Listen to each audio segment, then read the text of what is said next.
past 12 or so hours.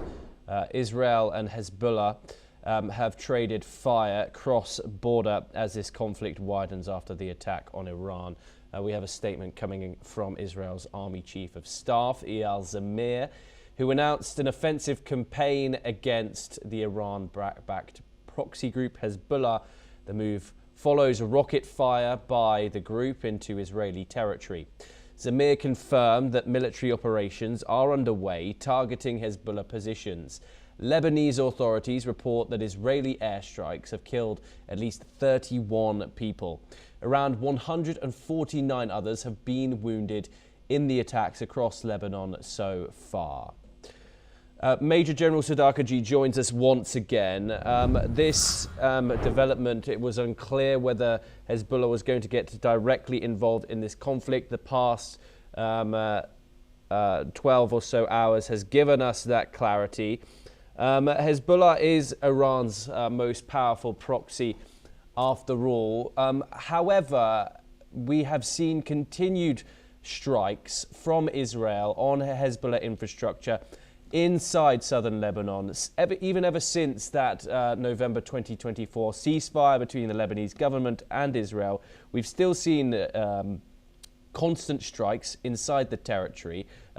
Israel citing that it is Hezbollah trying to rebuild its infrastructure, and so Israel has launched these preemptive strikes. However, Hezbollah still clearly does have the capability to strike Israel. What more can you tell us about the group's current capabilities? How will Israel be looking at Hezbollah right now? Will it be seeing it as a serious threat still, as it did prior to that November ceasefire, or is it severely weakened after that, those pager attacks and those continued strikes by Israel on their infrastructure?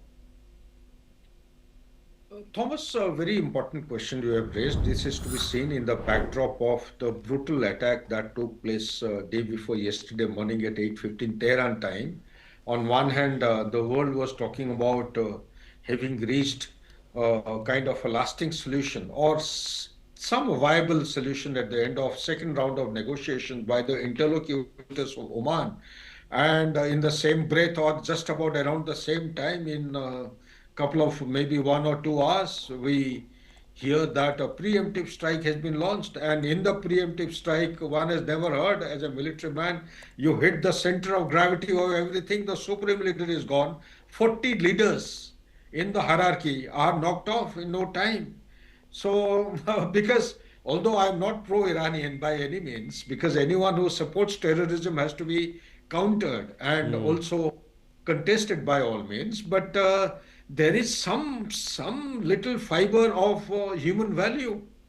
I feel that Earth is no longer, the planet is no longer safe for any one of us to live like this. There has to be some method in madness. Simply to say all is fair in love and war was a proverb of 18th or 19th century when we read that storybook. Now I think some means of semblance of rules in the rules-based, claimed rules-based international order has to be seen, and it is to be visible. So why has it happened?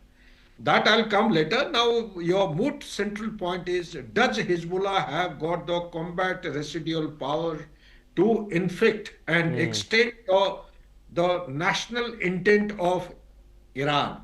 My answer is yes. Hezbollah at one point in time had a strength of 1.5 lakhs or more than that. The attrition that has actually come about as a consequence of 7th October 2023 has resulted in almost 40 to 50% reduction of the strength. Roughly it should come to 75 odd thousand balanced residual power. I'm talking about the human resource.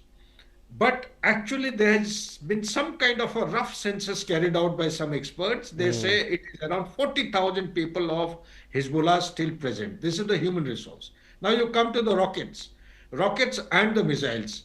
They had rockets, they had cruise missiles, they had ballistic missiles. They also had hypersonic missile, to my surprise. I don't know how they managed to go through the corridor, because the corridor across Syria was choked for a long time, but they have reached the Hezbollah.